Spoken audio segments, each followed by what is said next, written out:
শ্রী শ্রী ঠাকুর বলছেন দীক্ষার প্রয়োজনীয়তা।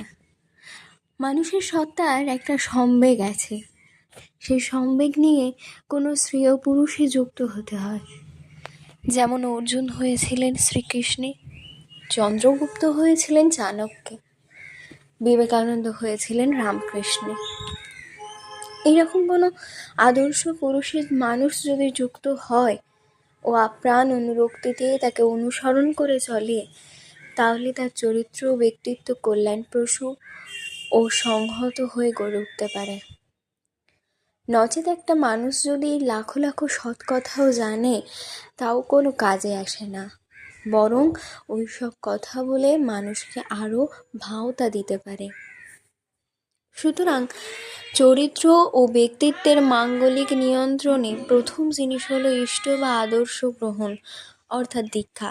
তাই দীক্ষাহীন শিক্ষার কোনো দাম ছিল না আমাদের দেশে। পরম প্রেমময় শ্রী শ্রী ঠাকুর অনুকূলচন্দ্র, 27/12/1942। জয় গুরু।